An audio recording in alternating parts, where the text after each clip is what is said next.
Bom dia a todos, bem-vindos a esta primeira mesa, aliás, a uma das três primeiras mesas do 10º encontro da AIM.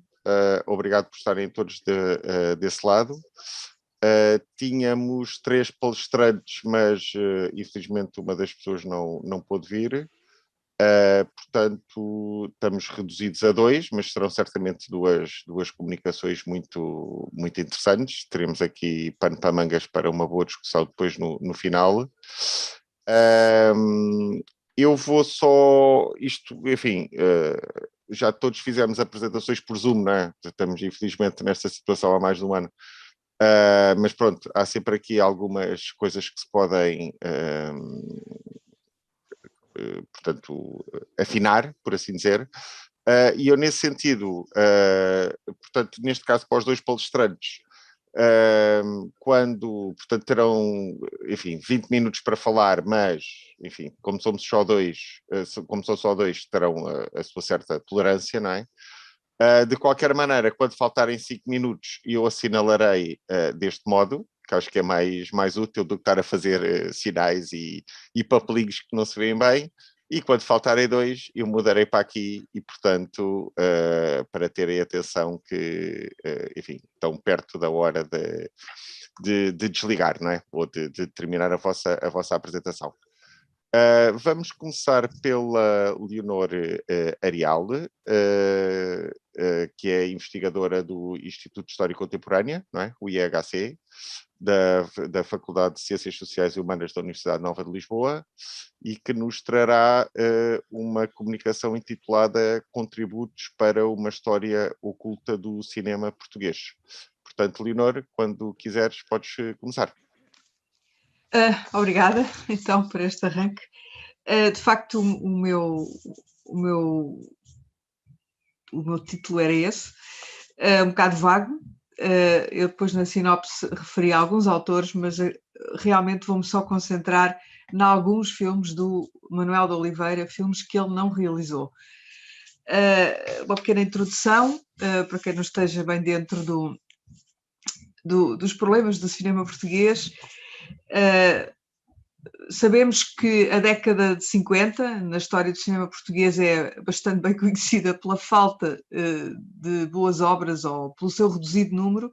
Existe até o famoso ano zero, que foi 1955, o ano em que nenhuma longa-metragem foi concluída, embora já tenha sido demonstrado por exemplo, o Paulo Cunha, que houve muitas outras produções, de curtas-metragens, etc. Mas é também a década em que Manuel de Oliveira está praticamente parado.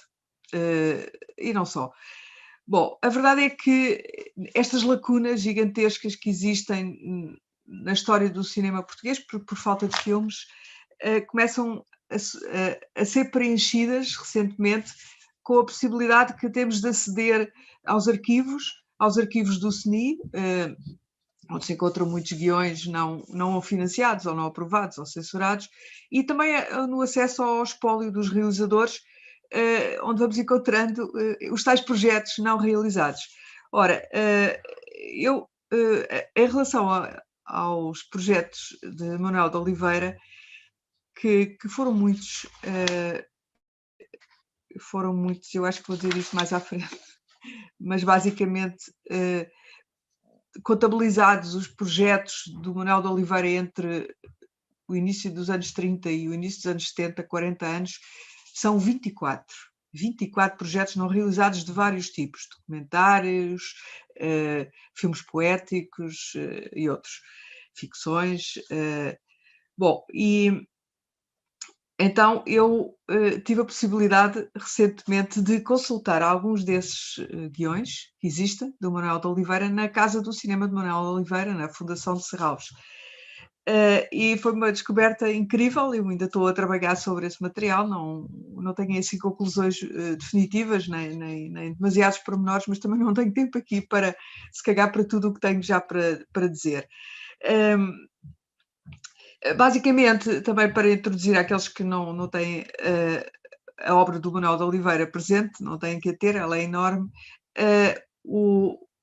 Há alguns períodos iniciais da vida de trabalho do Manuel de Oliveira como cineasta, em que praticamente não há filmes, que é entre Douro Faina Fluvial, 1931, e Aniki Bobó, 1942, é toda uma década onde não há nada, e eu trago aqui algumas surpresas, e depois de Aniki Bobó até 1956, quando ele faz O Pintor e a Cidade, e portanto são mais 14 anos sem nada.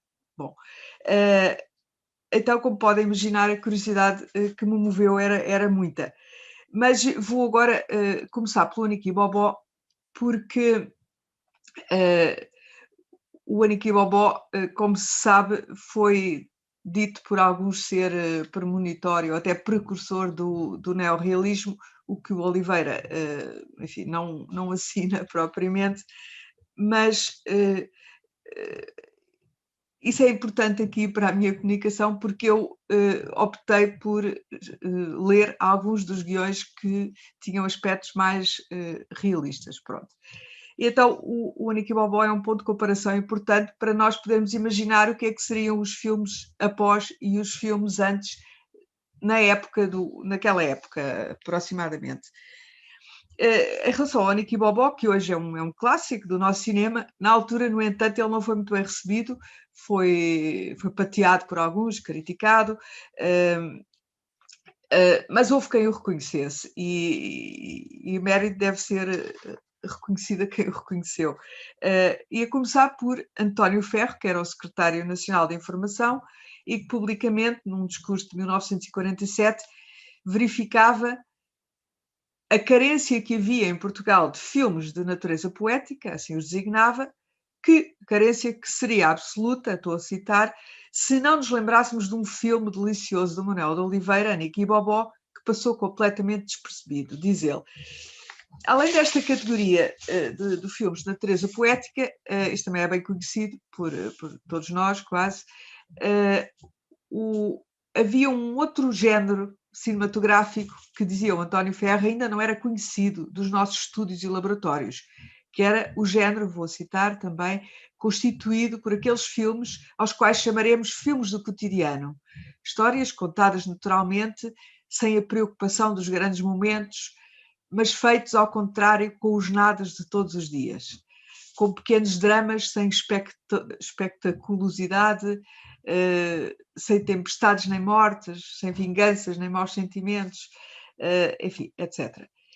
Ora, o reconhecimento desta carência da parte do António Ferro prefigurava aquilo que era uma necessidade sentida por vários de um certo realismo no cinema português, e este diagnóstico que ele fazia vinha acompanhado de um convite aos produtores e aos realizadores para submeterem propostas de diferentes géneros ao recentemente criado Fundo do Cinema Nacional, e vinha ainda acompanhado de uma promessa, que eu vou ler.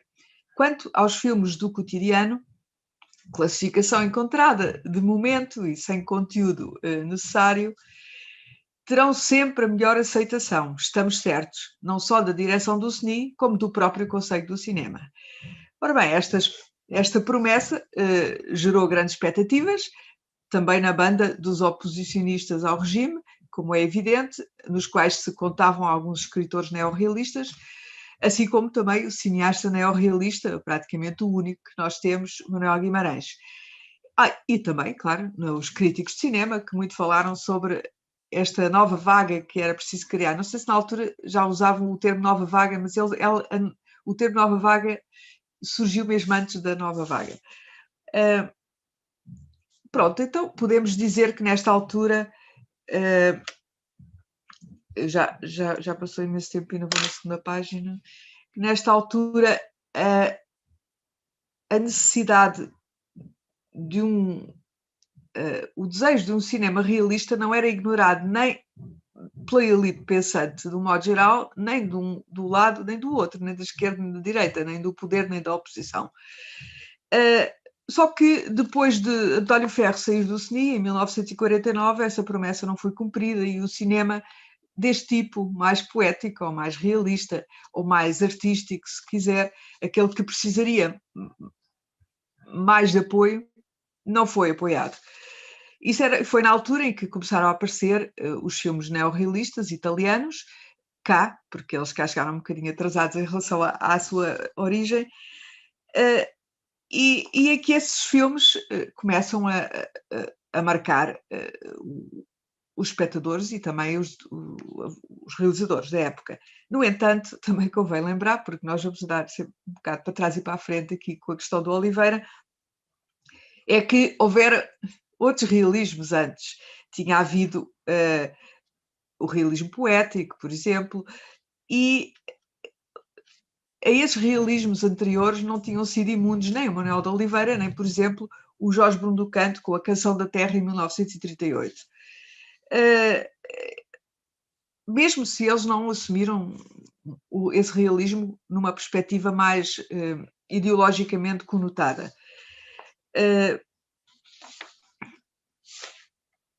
Um dos que haveria de considerar o Aniki Bobó, não um precursor, como geralmente é dito, mas um predecessor do neorrealismo, era o Jorge Sadu, o historiador, embora o Oliveira não concordasse muito com isso.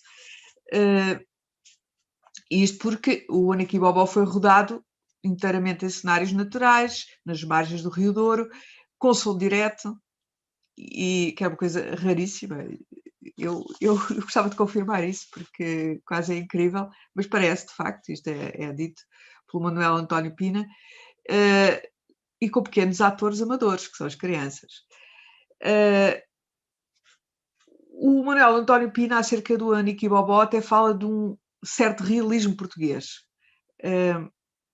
Alguma coisa situada entre o realismo poético e o realismo mágico. E o Oliveira, aliás, aceita que o Aniki Bobó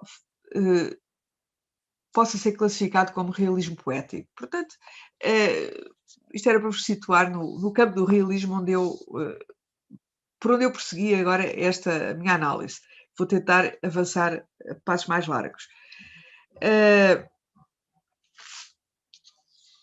Sem me deter sobre o Aniki Bobó, que já é bem conhecido,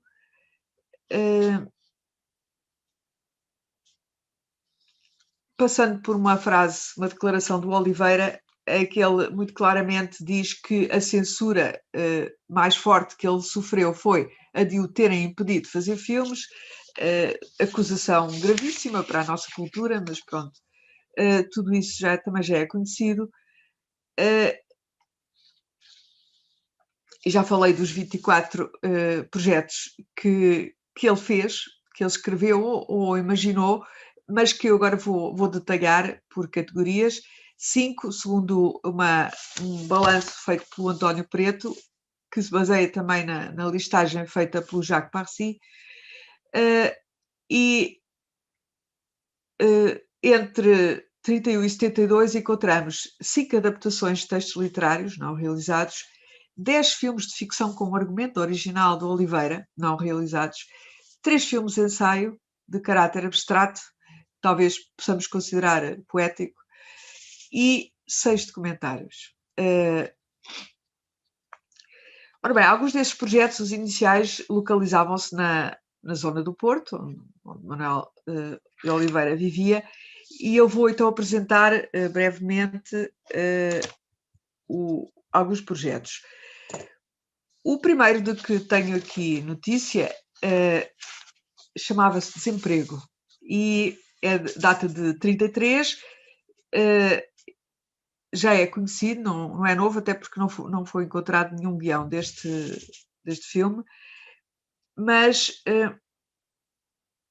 pretendia ser a continuação, segundo o Manuel de Oliveira, do Douro Faina Fluvial, incidindo sobre o desemprego dos trabalhadores do Douro. Vou citar, isto também são entrevistas do Oliveira, não é novo, mas é bom para preparar o que vem a seguir, penso eu, se tiver tempo. Diz o Oliveira: nos nossos dias, o Porto e o Rio estão lá apenas para o turismo. Naquela época, os trabalhadores reuniam-se ali todas as manhãs e os empregadores vinham escolhê-los, chamá-los. Quando havia trabalho, os homens não eram muito numerosos. Quando havia pouco trabalho, eram escolhidos metade ou menos ainda. Os outros ficavam no desemprego, jogavam às cartas.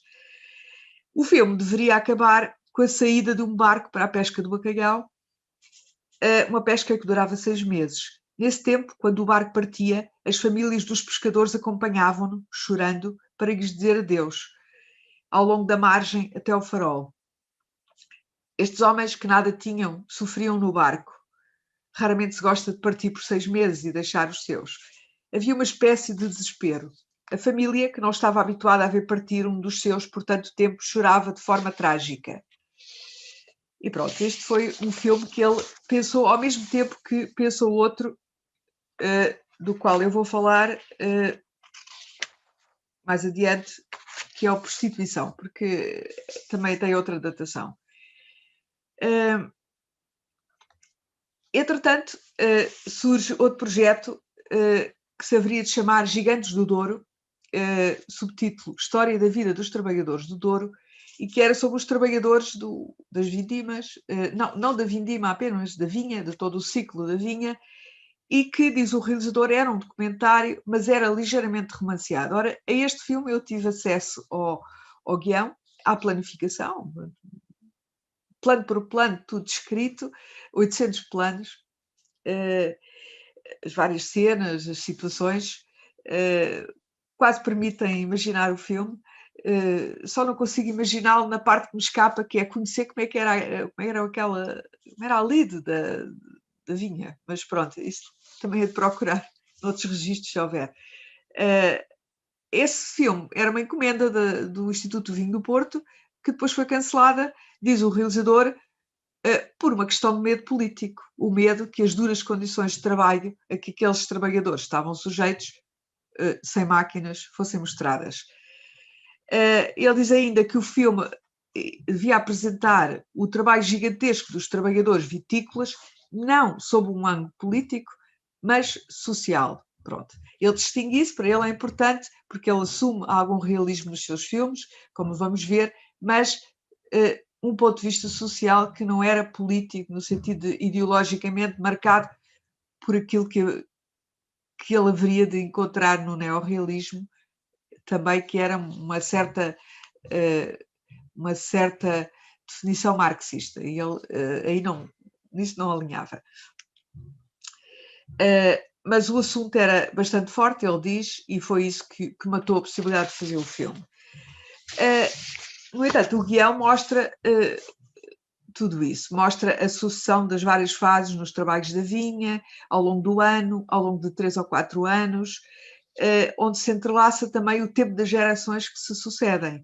O velho que morre, o bebé que nasce, o homem pai, o seu filho adolescente, o homem jovem, cheio de vigor, etc. E vai alternando as cenas agrícolas com os acontecimentos da vida dos protagonistas. Portanto, alternando aquilo que é a parte documental, não podia deixar de ser, como a parte dramática, enfim, dramática mesmo, ou talvez melodramática, que também é muito desenvolvida. Hein?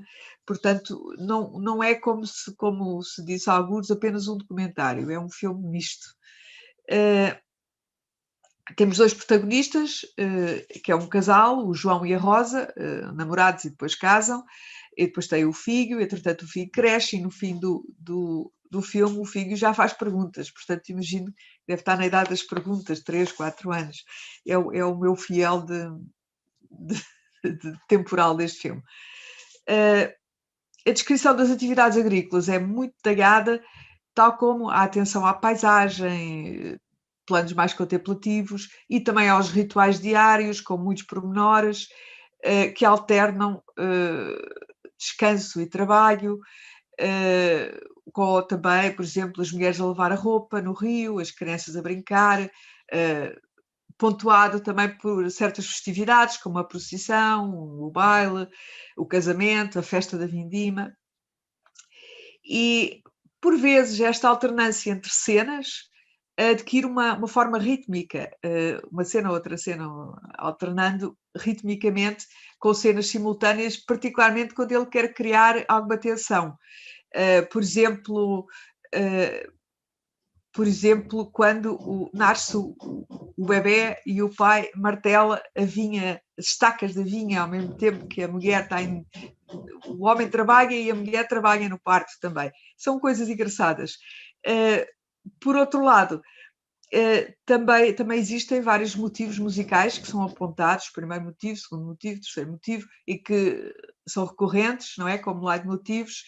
Existe bastante música diegética, o coro do hino ao trabalho, obrigada, Sérgio, a música das festas, a canção que a Rosa canta, e diálogos são muito poucos, muito esparsos. É um filme muito visual. Tem alguns episódios dramáticos de tensão, que eu vou exemplificar, por exemplo, quando o protagonista, o João, o trabalhador, escorrega numa pedra e por pouco não resvala pela escarpa até ao rio, lá embaixo. E o que faz lembrar aquela queda do rapaz em Aniki Bobó para a ravina do comboio. E há outras coisas que também fazem lembrar cenas de outros filmes. Ou, por exemplo, outra cena dramática, quando o velho, lá na picareta e na enxada, a fazer os socalcos, ou talvez seja outra cena, talvez seja na poda da vinha, acho, o velho começa a ficar cansado e precisa que o acompanhem a casa, a cena do parto, já referi, ou ainda uma outra cena em que o bebê se afasta de casa sem a mãe dar por isso, no meio da tempestade, no meio de uma trovoada gigantesca, e depois a mãe, em desespero, anda à procura dele. Pronto, tem assim umas cenas terríveis. Ou, curiosamente, também temos depois outra fase que não estava na primeira versão, mas está na final, outra fase da história, da parte documental, em que é mostrada a viagem dos homens, a viagem das pipas em carros de bois até ao Pinhão. Depois a viagem do barco Rebelo até ao Porto, que eu presumo que ia vazio, mas tinham que passar lá por uns sítios mais perigosos. Mas com a câmara no barco também, não sei se nos rápidos, mas a câmara vai no barco, e portanto temos cenas de travelling, e depois o travelling do barco que desce até ao Porto salta para o comboio, o travelling do comboio que vê o barco. No comboio vão as pipas. E depois, mais tarde, a viagem rio acima dos barcos, puxados à corda pelos homens da margem. Pronto. Seriam imagens impressionantes. Curiosamente, vou fazer um parênteses, apesar do tempo escasso que eu já tenho, curiosamente, mais tarde, em 44, portanto, 10 anos depois, o Alves Redol haveria de fazer um projeto de filme que mostrava essa viagem dos barqueiros do Douro, que era o Porto Manso, aliás, também baseado no romance. Ora, há uma cena também em que os trabalhadores todos, já quase no final do filme, dão vivas ao patrão, viva ao patrão, viva ao patrão, e que, parecendo uma cena lisonjeira, talvez para o patrão, que só aparece lá uma vez por ano, não sei se não seria de facto uma cena quase cínica, não é? Porque depois daquele sofrimento todo, depois do risco de vida que correram, festejar a vida do patrão é um bocado contrassenso. Bom, a verdade é que este filme não existiu. E pronto.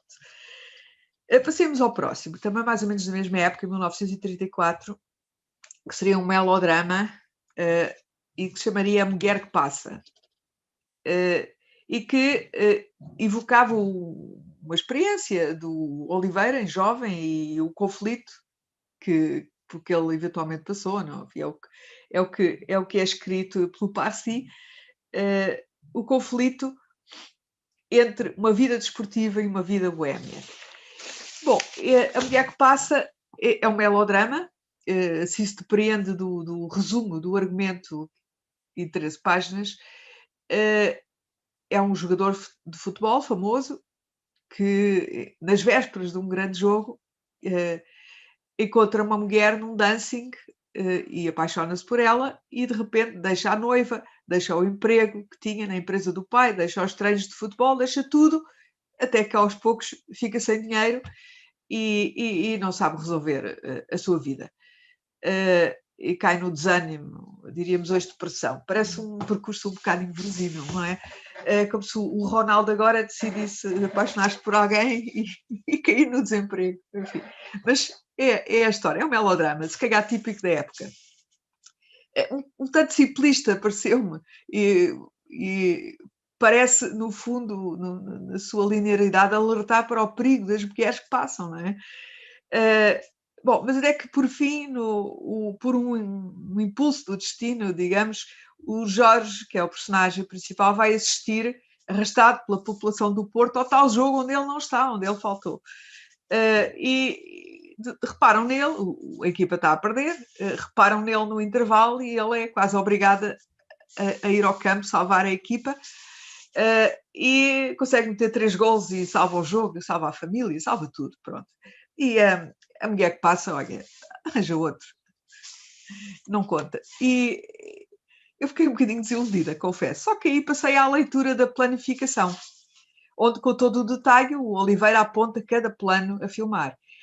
E aí, independentemente da história, que não deixa de ser uma história que tem por base a realidade social da época, e sobre essa base que eu há pouco chamei simplista, surgem as imagens do Oliveira, encadeadas de uma forma extraordinária, através de sucessivos raccords que ligam cenas, que alternam cenas, que ligam diálogos em cenas diferentes, que criam um eco de vozes, e aí sim eu reconhecia a mão do mestre. Pronto, as imagens estão cheias de invenções visuais, que eu não posso exemplificar, claro. A montagem é muito rápida, um pouco se calhar como o Douro, Faina Fluvial, como a gente pode imaginar, mas aqui sobre uma estrutura narrativa, portanto não tão rápida, porque há algumas palavras, não há muitos diálogos também, há poucos. Portanto são imagens rápidas, menos abstratas e com uma atenção descritiva muito precisa, muitos pormenores, muitos grandes planos. E no meio desta espécie de festa das imagens, não há um só plano gratuito, todos eles contam uma história, têm um significado, articulam-se com os outros. O som ambiente sempre muito presente e que se consegue imaginar pela descrição do plano, muita música diegética, travelings, vários travelings. Um travelling começa na orquestra, jazz, e vai passando pelo dancing, não é? Pela discoteca, observando cada pessoa com proximidade, e de repente esse travelling salta para outra situação, o baile da noiva abandonada do Jorge, e continua, e o travelling vai observando as pessoas, vai circulando entre os pares que dançam e vai espiolhar num canto e no outro da casa e atrás das cortinas. E, portanto, isto é Oliveira completamente. E já faz pensar um bocadinho, por exemplo, no passado e no presente, que é o plano de sequência quase permanente. Enfim, é um ritmo assim, até à apoteose final. E, portanto, por muito que pareça um percurso narrativo linear, o filme devia ser muito interessante. E agora está-se a acabar o meu tempo. Já estás no tempo de compensação, Leonor, já acabou, Muito mas bem. pronto, mas mais um bocadinho. Quantos minutos já passei do meu tempo? Alguns. Pronto, então vou-me despachar. Há outro projeto que é o tal Prostituição, que eu não tenho a certeza agora. Ele aparece como de 32, depois também aparece aqui como 35. Não sei se fui eu que me enganei, ou se há datações diferentes para os projetos, até porque eles não tendo sido realizados, prolongam-se no tempo. Bom, esta sinopse deste projeto de prostituição é conhecida, está nas entrevistas, não sei se ao Jacques Parcy ou ao João César Monteiro, não, desculpa, ao Bernardo da Costa, peço desculpa. E é baseado na vida de uma prostituta que o Oliveira conheceu. O pai era muito severo, batia, e ela um dia foge de casa, vai para a casa da irmã, que também já era prostituta, e pronto. E daí em diante o filme é sempre a descer e tem um desfecho trágico. Não podemos imaginar que tratamento estético o Oliveira teria imprimido neste filme,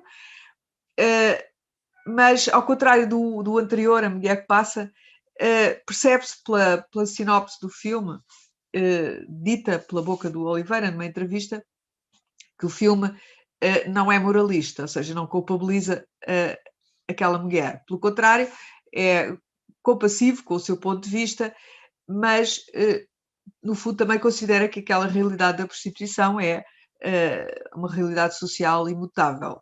E nesse aspecto também creio que seria um filme bastante realista. E, claro, muito corajoso e invulgar à época, e que o Oliveira nem sequer chegou a escrever. No entanto, passados muitos anos, em 1990, ele retoma este projeto que intitula, numa carta que ele escreve para o 45º Festival de Cannes, onde ele faz a descrição de uma cena do filme e ainda uma reflexão sobre a boémia e o boémio, muito interessante. E por fim só vou referir um filme mais tardio, posterior a Niki Bobó, que se chamaria Saltimbancos ou A Via Láctea, e do qual também há vários guiões, né, nas suas várias fases de elaboração, que eu ainda não tive tempo de analisar com muito pormenor, mas que, portanto, felizmente não tive tempo, vou conseguir resumir isto rapidamente, para terminar.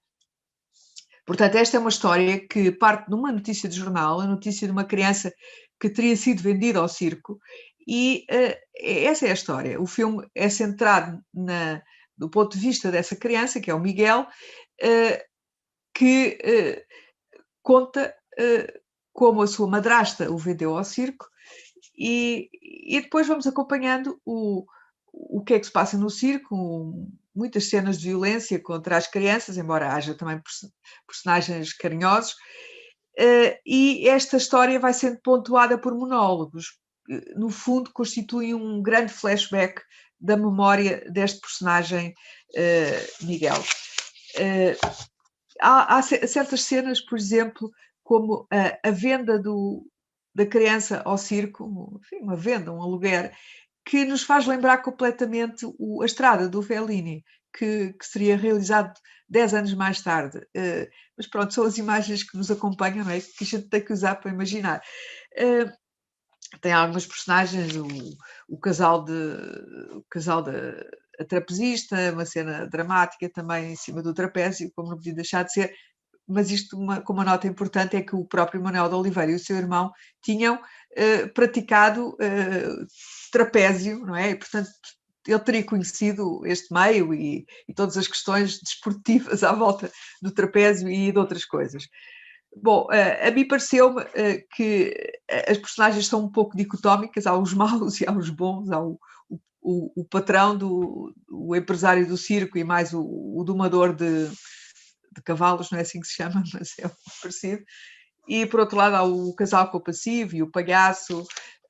Enfim, seria também um melodrama, mas muito duro, muito violento, muito mais violento até do que o filme que Guimarães, uns anos mais tarde, fez com o mesmo nome, Saltimbancos, 1951, mas que não tem semelhanças no argumento com este. Tem algumas cenas interessantes, semelhantes. Há semelhanças, há sempre, mas o filme do Guimarães baseava-se no livro, no romance Circo, de Leão Penedo, que também fez a adaptação, que era de 45, portanto era mais ou menos simultâneo deste projeto. São mistérios que é difícil explicar. Pronto, eu vou ficar por aqui.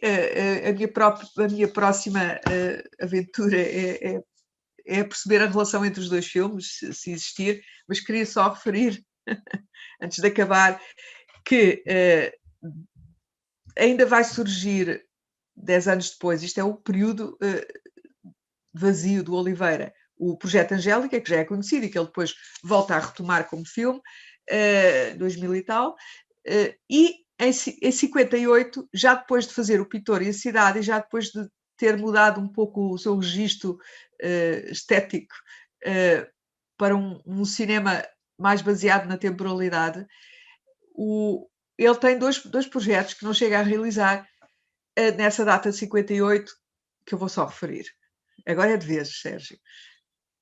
O Bairro de Xangai, também chamado Fora do Paraíso, 1958, do qual também existe o guião, do qual o Oliveira diz que esse sim seria o seu filme neorrealista. Portanto, ele não foi neorrealista, mas ainda estava disposto a ser um pouco. Isso ele diz nas entrevistas, não vou aqui dizer mais nada, embora me apetecesse. E há um outro projeto também desse ano, já não realista, que se chama Do Ano 2000 Não Passarás. E que seria um projeto situado no ano 2000, portanto já não era realista. Pronto, fico por aqui, agradeço a vossa atenção e a tolerância, e agora o Paulo desapareceu. Obrigado, Leonor. Uma comunicação muito interessante. Tiveste uma grande tolerância, devo dizer-te, mas espero que a Presidente da AIM não me puna por ter dado uma tolerância tão grande, mas foi muito interessante e, de facto, como são só 2 palestrantes, acho que não haverá Ok. problema nenhum. E Obrigado. pronto, tenho aqui vários pontos onde podemos pegar e aguardo a tua comunicação. A vantagem é que para o ano farás uma parte 2, não é, desta comunicação com a pesquisa que, entretanto, irás fazer durante este ano e, portanto, será, enfim, gostei imenso da tua comunicação. Aliás, estavas a falar e eu estava a ver os filmes que não foram feitos, não é? Portanto, aquilo, faço ideia, o nível de detalhe que tem os projetos que enfim, será muito interessante mergulharmos mais a fundo depois na altura das perguntas e respostas. Iria passar agora para o Paulo, eu não sei se ele me está a ouvir, ele desapareceu aqui da imagem. Agora vou tentar fazer como aqueles pivôs da televisão e tentar encher chouriços durante o tempo necessário até ele voltar, que não foi preciso muito, felizmente, que entretanto já voltou, e portanto digamos que é só um chouricito pequenino que eu tive que encher. Olá, Paulo, estás-me a ouvir? Sei som. Agora sim.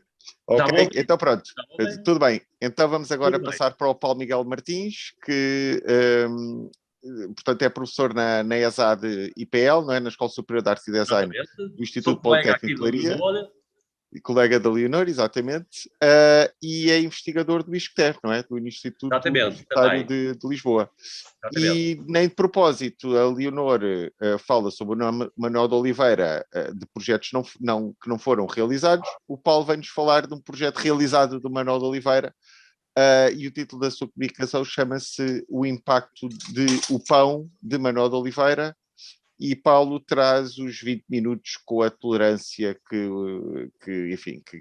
proporcional à tolerância da Leonor, portanto, traz o tempo que necessitas para fazer a tua comunicação. Certo, eu serei breve, tudo bem. Queria chamar a atenção que muitos realizadores portugueses fizeram documentários antes de fazerem as suas longas metragens de ficção.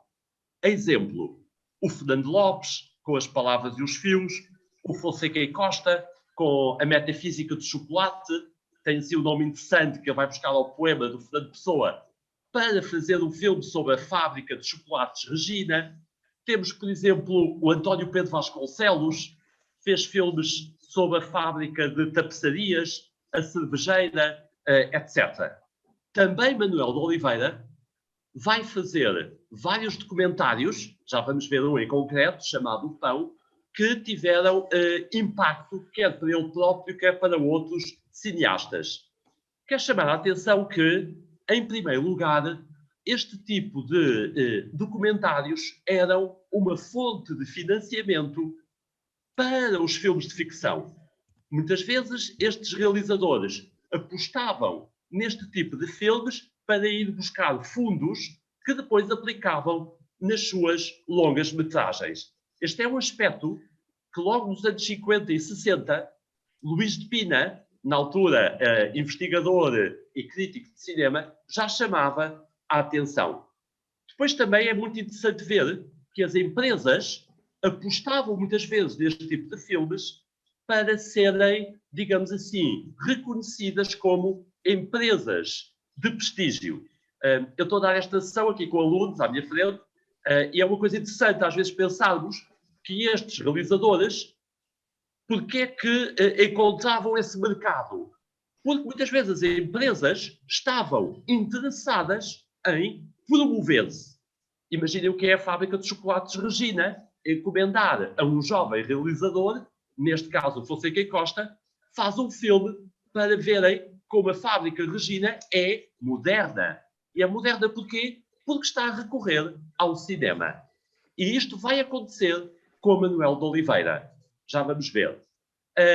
Portanto, estas empresas não queriam tanto vender um produto, queriam mais vender um conceito de modernidade, um conceito de que eram empresas, digamos assim, na crista da onda, na ponta do desenvolvimento, recorrendo ao cinema.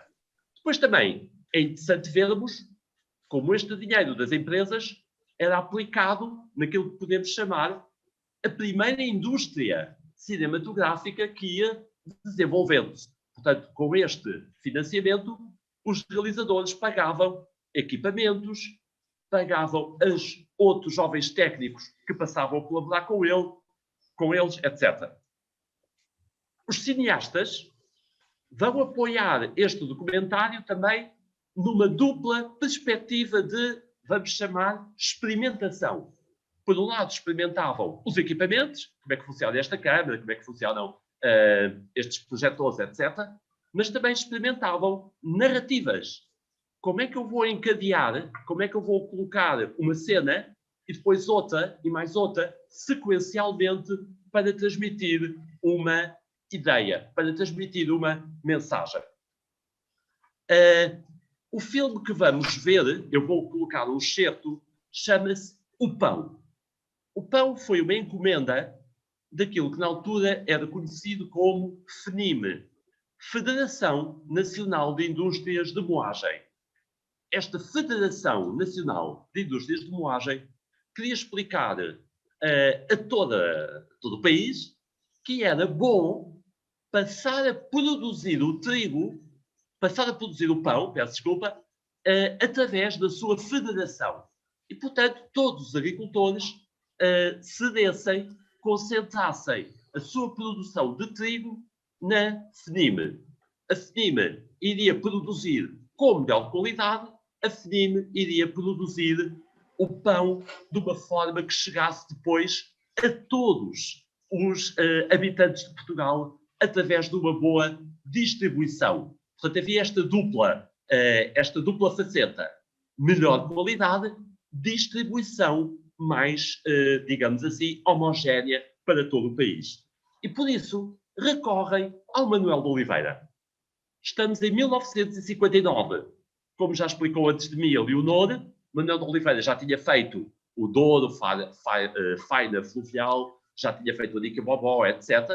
Portanto, era um nome conhecido na área do cinema. E em 59, a FNIM encomenda-lhe este filme. O filme vai ser muito comprido. Vai ter 59 minutos.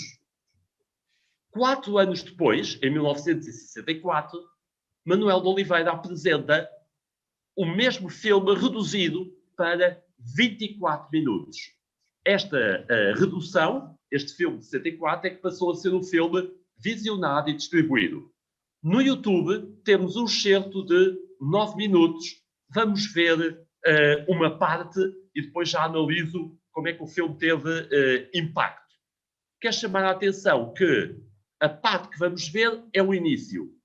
E no início, o Manuel de Oliveira começa com a cena de um casamento. Porquê o casamento? Porque ele vai mostrar, vai querer transmitir a ideia de que o pão é algo sagrado. O pão é algo que se doa, que se dá, que está disponível para todos, tal como o marido se dá à mulher e a mulher se dá ao marido, há uma comunhão. Também o pão deve estar, digamos assim, acessível para todos. Há aqui uma aliança entre o homem e esse alimento. O pão não é visto como um bem de consumo, o pão é apresentado como algo essencial à vida. Portanto, tem que estar disponível para todos. Vamos ver um excerto do filme. Eu vou compartilhar aqui a tela.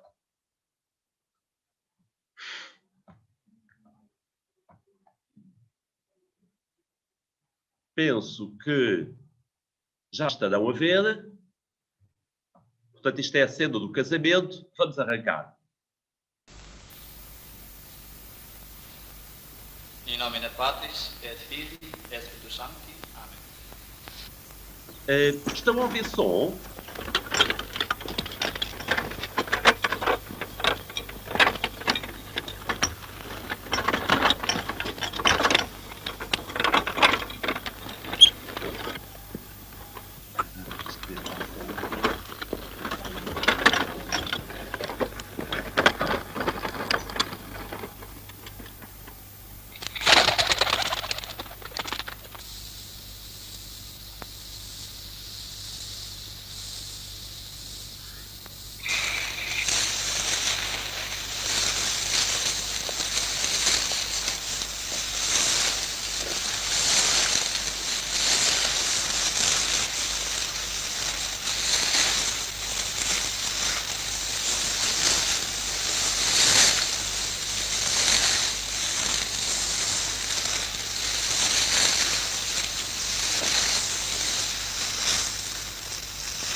tomai e comei, isto é o meu corpo.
Abram 75 no 14, 225 no 15, 075 no 77, segue.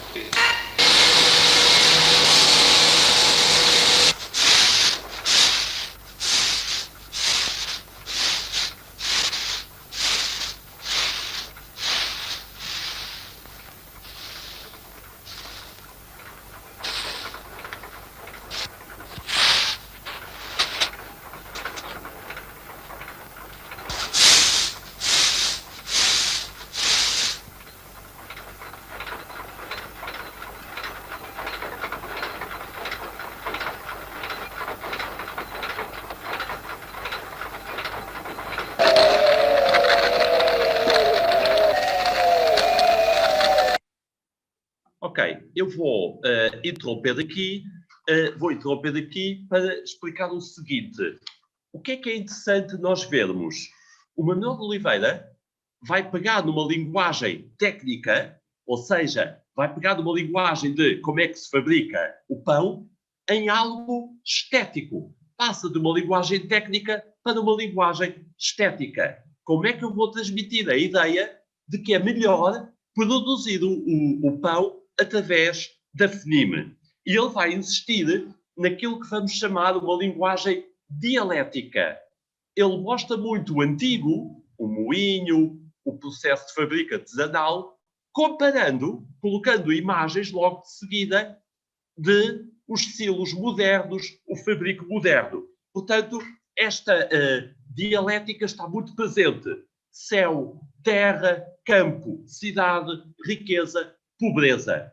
Depois também há outro aspecto muito interessante, que é o título desta comunicação, a questão inovadora. Primeiro, não há música de fundo. Não há música de fundo. O que interessa é o som ambiente, o som ao vivo, para ser mais genuíno. Depois também não há comentários orais. Não há ninguém a explicar, e agora pega-se no trigo, coloca-se dentro do silo. Não há comentários orais. As imagens falam por si e o som ambiente fala por si. Também esta questão que o Manuel de Oliveira vai defender, de que os ruídos naturais reforçam a autenticidade. Depois também se vê que é algo moderno. Como é que se vê a modernidade? Não só pelos equipamentos, mas também com aquelas cenas de linhas de montagem, produção em série, mostrar como o fabrico artesanal é antigo, viva o novo método moderno. Depois também aparece muito a máquina como sinal de eficiência. Portanto, a máquina que não engana, a máquina que é eficaz. No entanto, Manuel de Oliveira tem a particularidade de insistir naquilo que podemos chamar o fator humano. O fator humano está presente.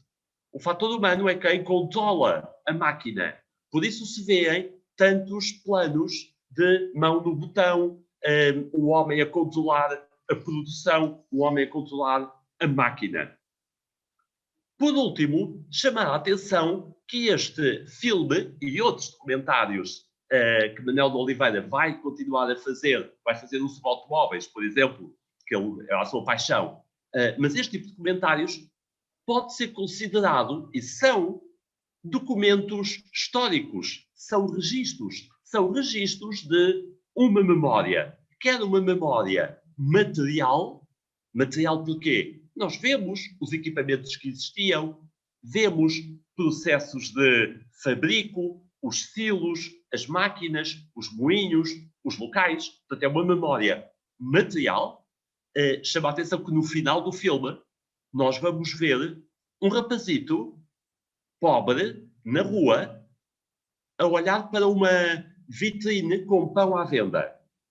Isso é filmado na Avenida de Roma, ali em Lisboa, junto a Entre Campos, e é muito curioso que o Manuel de Oliveira escolhe essa zona por ser uma imagem icónica de uma zona rica, uma zona em expansão. Mas é curioso que nessa imagem o rapazito pobre está a olhar para o pão e depois alguém lhe dá um pão, no sentido pão como alimento, no sentido de afinime e irá proporcionar pão a todos. Mas, portanto, isto só para dizer que há um património material, também neste caso urbano, mas também do campo, mas depois há todo um património imaterial, que é as próprias pessoas. O que é que fica? O que é que se transmite? E, portanto, ao longo deste filme, nós temos esse registro. Daí que ele possa ser analisado. Tal como na altura aconteceu, em 59, quando o filme foi exibido a primeira vez, vários destes jovens cineastas se vão referir ao filme como inovador. Fernando Lopes vai comentar o filme, foi algo muito falado. Luís de Pina, na revista Celuloide, da altura, na Plateia, etc., na revista Filme, foram falando sobre o documentário e, portanto, ele vai ter impacto mais tarde naquilo que ficou conhecido como o cinema novo. Ou seja, esta parte de que a imagem fala por si, não é preciso música de fundo, os sons ambientes, etc., fica muito claro no documentário O Pão. Muito bem, obrigado e termino aqui a minha apresentação. Obrigado, Paulo. Estava-te a dar o sinal de que faltavam 5 minutos já com alguma tolerância, mas até acabaste antes do tempo, inclusive, que estava estipulado. Obrigado pela comunicação e pelas imagens. É sempre bom rever um bocadinho o Manuel de Oliveira. Curiosamente, até isto costuma empatocar muito e não, e até pelo menos aqui no meu computador isto seguiu mais ou menos linear, não é? Não teve assim muitas falhas, ao contrário do que é habitual. Eu já não me lembrava bem deste início do filme, devo confessar. Temos aqui algumas, enfim, pano para mangas para termos aqui uma discussão no tempo que nos resta, que são 45 minutos, mas eventualmente podemos não utilizar todo, não é? Não sei se alguém do público, a Filipa está a mandar aqui indicação que no YouTube não há perguntas. Não sei se a Elizabeth ou o José Manuel que estão aqui têm alguma questão que queiram pôr aos palestrantes, ou a própria Filipa, claro. Ou se, como a primeira é mais difícil, eventualmente arranco eu. Mas não sei se alguém quer fazer alguma pergunta neste momento. Não? Então pronto. Então começo eu. Leonor, começando enfim, seguindo a ordem das apresentações. Eu achei muito curioso essa citação que tu deste do António Ferro, referindo-se ao Aniki Bobó como inaugurando uma espécie de filmes do cotidiano, não é? Um subgénero. Sabe-se enfim, o livro Salazar vai ao cinema, não é? Não, o cinema segundo Salazar, não é? O Salazar vai ao cinema é da Maria do Carmo. Do Luís Reis Turgal, que ele detestava as comédias, não é? Mas eu achei muita piada essa definição que tu deste do António Ferro, essa citação, não é definição, citação, que filmes sem vingança nem maus sentimentos. Quer dizer, maus sentimentos há um bocadinho lá no Aniki Bobó, não é? Entre as crianças, mas pronto, mas enfim, todos nós que temos crianças sabemos como elas são mais como aos fígados, especialmente umas para as outras, não é? Mas de qualquer maneira, passada enfim, pondo isso um bocadinho de parte, eu queria saber se tu tens mais ou menos a data, ou mais ou menos a altura em que ele diz isto. Porque, de facto, a data destas declarações dele, porque isto é um bocadinho longe de mim querer dizer isto, não é? Mas ele está a dar aqui um bocadinho o kick-off, não é? O pontapé para o neorrealismo, não é? Destes filmes de cotidiano, enfim, com as pessoas, hoje diz-se a pessoas reais, não é? Mas a pergunta para ti, muito objetiva, era se tinhas mais ou menos, enfim, se tomaste nota de mais ou menos a data em que ele disse isto, porque isto parece-me muito interessante, como lá está, como eventualmente não é? Antes de haver filmes neorrealistas, já o António Ferro tinha uma declaração que, enfim, os fazia um bocadinho antever, não é? Sim. Agora tenho que fazer uma pequena correção. Se calhar não ficou claro, não é? No meio das... É que, bom, ele define vários géneros e um deles são os filmes de natureza poética. E é nesse natureza poética que ele inclui o Aniki Bobó. E há outros de que ele diz que também há carência, tal como os poéticos, que são os filmes do cotidiano. Do cotidiano, exato.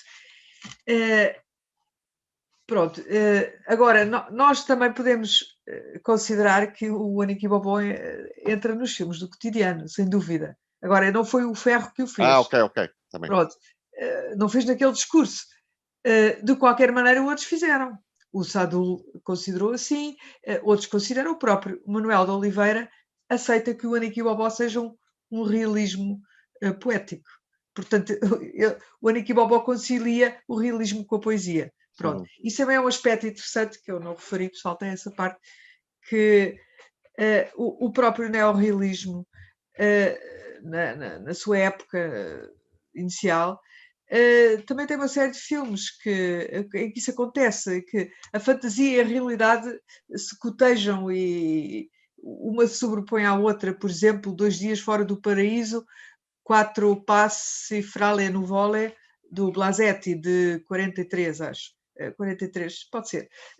Bom, eu queria dizer que, em relação ao António Ferro, esta classificação dele dos filmes já é relativamente conhecida, já a vi referida em muitos sítios, mas há uma parte desse discurso ao qual eu fui, ao que eu recorri de novo, que me pareceu ainda mais importante para esta questão dos pronúncios do realismo, que é o facto dele prometer que esses filmes terão o apoio do SNI. E essa promessa é feita. Ele diz, podem ter a certeza que serão apoiados. O problema é que ele, 2 anos depois, bom, em 49 ele sai do SNI, no final de 49, e o SNI, pronto, torna-se enfim, um organismo inoperante, digamos, pelo menos no aspecto de apoiar o bom cinema.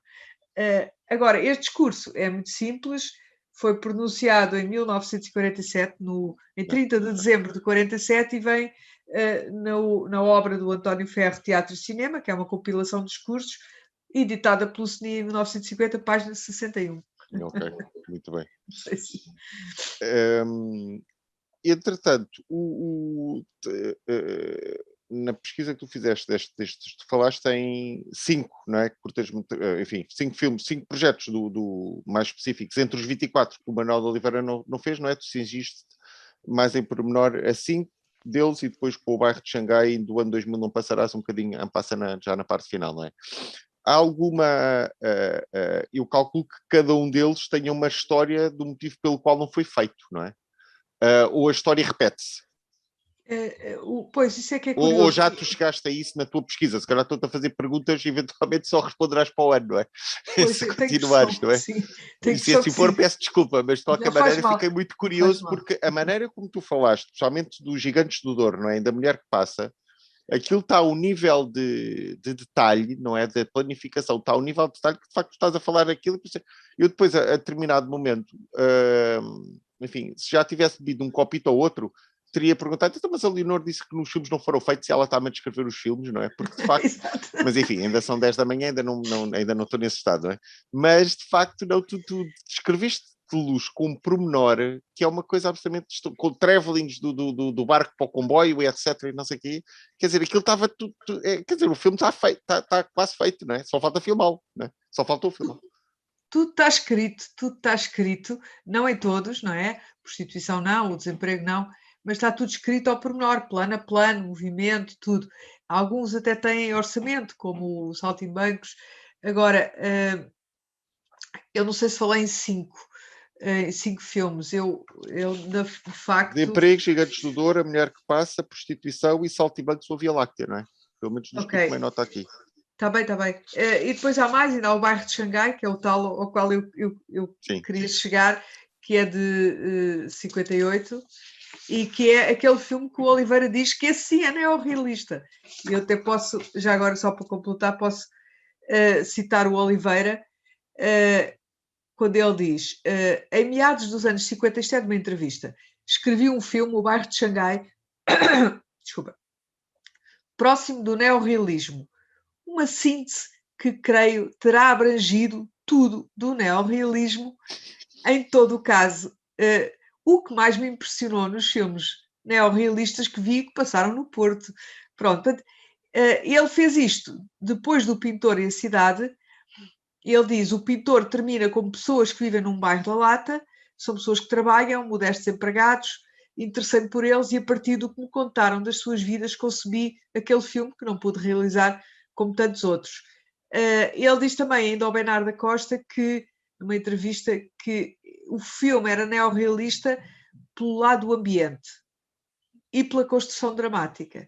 Mas a diferença, em relação ao neorrealismo, como ele o vê, é que tinha um final que não era neorrealista. Pronto. Mas também já referi há pouco que há muitos filmes ditos... sim, que são assumidamente neorrealistas e consensualmente assim designados, que têm muita fantasia misturada neles, porque no fundo a fantasia também é realista, não é? Pode ser. Bom, isto também é uma questão interessante. E este filme, este e o Saltimbancos, são aqueles que eu ainda não consegui interiorizar a partir da planificação, de modo a conseguir descrevê-los como se os tivesse visto. Mas está tudo feito, não é? E também não consegui fazer isso antes, porque entretanto houve muitos confinamentos e os arquivos estiveram fechados, etc. E, portanto, só mais recentemente, depois do desconfinamento, é que eu pude consultar os guiões e pronto. Mas aqui a razão pela qual eles não foram feitos, ainda conseguiste chegar É verdade. Não, lá na tua ainda não pesquisa? cheguei, Ok. ainda não cheguei a isso. É que porque ele, não de cheguei facto, mesmo. quer dizer, uma coisa é um argumento, etc., não é? Mas com este nível de detalhe, pensar-se-ia, não é? E de planificação, pensar-se-ia que o Oliveira não se atiraria, não sei, estou a especular, pensar-se-ia que ele não se atiraria para algo com este nível de detalhe e de planificação, uma coisa que tivesse assim muito incerto, ou que não se, eventualmente pudesse não ser feita, não é? Portanto, não sei se houve aqui alguma, tenho curiosidade em saber se houve aqui algum last minute problem, qualquer coisa do género, que fez com que eles de facto, não é? Porque senão, quer dizer, dá-se este nível de pormenor, não sei. O last minute problem em 24 projetos são muitos minutos. Pois é isso, exato. É assim, de certeza que houve, não é? Mas por outro lado, isto é um trabalho tão longo, tão dedicado, que eu imagino que o Oliveira e outros realizadores o fizessem previamente a qualquer pedido de apoio, porque se tivessem o apoio teriam que avançar, não é? E conceber 800 planos, que é, por exemplo, o número de planos do Gigantes do Douro, não se faz assim rapidamente, não é? Portanto, eu imagino que eles... e depois, na altura, por exemplo, ainda não havia apoios ao cinema, os apoios só surgem em 49, 50... Não, 49, só surgem em 49. Os filmes anteriores eu não contava se calhar com esses apoios. Agora, eu também gostava de perceber o que é que aconteceu, mas eu suponho que isso também obriga mais investigação Claro. lá nos arquivos. E os arquivos, o espólio do Oliveira, ainda nem sequer está todo organizado, está a ser organizado. Portanto, é possível que apareçam muitas coisas no futuro breve. Teremos certamente resposta para esta pergunta, enfim, um bocadinho mais à frente. Paulo, estás aí? Não sei se o Zé Manuel e a Elizabeth têm alguma questão. Não? Não. Paulo, estás aí? Ok. Estou. Tu referiste aqui alguns factos na apresentação que fizeste, e eu achei muita graça, porque de facto isso, o que tu disseste, não é que os documentários muitas vezes serviam como experimentação, quer de equipamentos, quer de narrativas que depois os realizadores desenvolveriam, não é? Nas longas metragens de ficção que fariam a seguir. E isso fez-me lembrar uma história que foi contada, eu já não me lembro se foi o Elcio Roque ou o António de Macedo, porque eu, no âmbito do projeto de investigação onde estive antes de estar no atual, que estou no INET-MD, estive a trabalhar com a Sofia Sampaio no CRIA, do ISCTE, precisamente. E então nós entrevistámos uma série a propósito, no âmbito dos filmes turísticos, entrevistámos uma série de pessoas, né, de realizadores, diretores de fotografia, e ainda entrevistámos o António de Macedo. E o Elcio Roque também. E então, um deles, eu já não me recordo qual, eu acho que foi o Elcio Roque que contou, que esta questão da experimentação eu achei muita graça, porque no Albufeira, que é uma curta-metragem do António de Macedo, não é? Há, diz ele, Elcio Roque, a primeira cena de filmagem subaquática em Portugal. E então como é que ele faz isto? Como é que ele contou a história? Eu achei aquilo delicioso. Pegou numa panela, não é? Arranjou uma panela daquelas antigas, de ferro, antigas quer dizer, da altura, né? De ferro, e depois foi o serralheiro, já não sei, o soldador, etc., cortou-lhe a parte de baixo e colou e soldou um vidro na parte de baixo. E foi com isso que meteu a câmara lá dentro, não é? E depois conseguiu ir para baixo d'água e filmar as tais primeiras cenas debaixo d'água do cinema português. E isso é extraordinariamente inventivo, não é? E de facto coaduna-se com aquilo que tu disseste de caso não fosse, enfim, para um filme, um documentário, não é? Um filme que não tivesse a pujança, não é, de uma longa-metragem de ficção, ou o peso, não é, que para todos os efeitos tem uma longa-metragem de ficção, eventualmente ele não poderia ter feito esta experimentação e e esta experiência que acabou por resultar bem. Outra coisa que eu achei muita graça na tua comunicação, e achei muito interessante também, que é a questão da dialética, não é? Do céu-terra, campo-cidade, riqueza-pobreza, que perpassa por um documentário. E o facto de não haver voz off e música de fundo, isso é extremamente importante, e de facto não, isso é um manancial para os teus alunos, não é? Que não é preciso ter enfim, uma espécie de ajudas extras, não é? Se as imagens falam por si, não se precisa de acrescentar muito, não é? Que é uma coisa que depois o Oliveira também irá fazer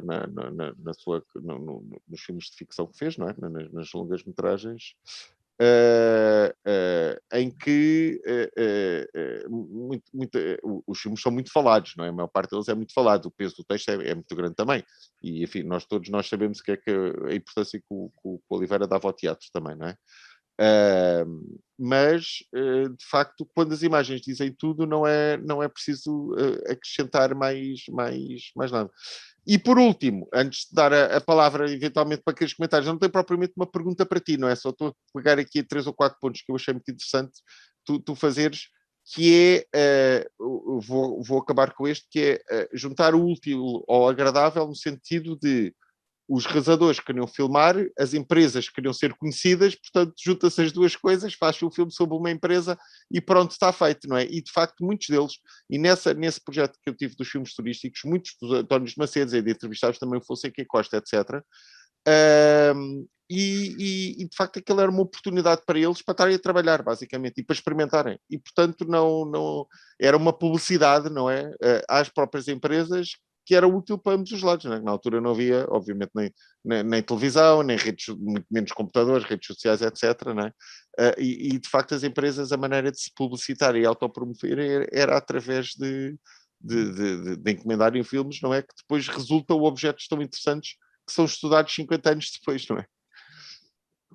Sim, portanto, Sérgio, tens razão, é interessante isso que tu dizes. Depois um dia até vou querer falar contigo sobre essa questão dos filmes turísticos. Eu fiz uma investigação sobre os documentários industriais. Eu lembro. E também fui falar com esses realizadores e filmei-os. Eu devo ter sido das últimas pessoas a filmar ainda em vida o Fernando Lopes. Deu uma ótima entrevista sobre as palavras e os fios, comparando com o Belarmino, como ele no Belarmino segue uma narrativa documental, ele vai documentando o percurso daquele boxer, e, portanto, isso é interessante. Portanto, ficaram registros que hoje podem ser analisados. Depois também fica claro, isso que referiste agora mesmo, as empresas, e também ainda hoje, e é uma mensagem que às vezes os alunos podem não compreender, e tenho alguns aqui à minha frente, mas as empresas, quaisquer que sejam, em geral precisam do audiovisual, e ainda mais hoje em dia. Portanto, querem-se promover, querem-se mostrar, querem-se divulgar, e estão à procura normalmente, tal como naquela altura, de jovens realizadores, pessoas que tragam novas linguagens. Neste aspecto, o Pão do Manuel de Oliveira é precursor. É dos primeiros a usar esta abordagem, a imagem fala por si, não é preciso o peso tão grande ao texto, etc. E é isto, Não sei se alguém quer fazer mais alguma pergunta. Ou outro alguém que não eu fazer perguntas. Se não, agradeço muito ao Leonor e ao Paulo. Estamos todos combinados para o próximo ano, presencialmente, não é? Continuar estas conversas. Agora falta irmos todos para o coffee break, desenvolver as questões, que é aquilo que se perde de não haver encontros presenciais. As conversas de corredor são uma coisa tão importante em qualquer instituição, em qualquer empresa, em qualquer congresso. Tal e qual. E fica desde já marcado, Leonor, que eu tenho aqui os teus 2 grandes tomos do cinema português e preciso deles autografados mais tarde ou mais cedo, não é? Portanto, não dão muito jeito para transportar, mas a gente tem que combinar o dia para me poderes dar o respectivo autógrafo. Está bem, obrigada, Sérgio, por uma moderação tão ativa. E pronto, ficamos por aqui agora. Ficamos com um coffee breakzinho cá em casa, não é? Em cada uma das nossas casas um bocadinho maior. E voltamos, Filipe, ao 12h30, não é? Salvo erro, não é? Os próximos painéis. Obrigado a todos e até à próxima. Deus, Obrigado. obrigada. Tchau, obrigado. Obrigada.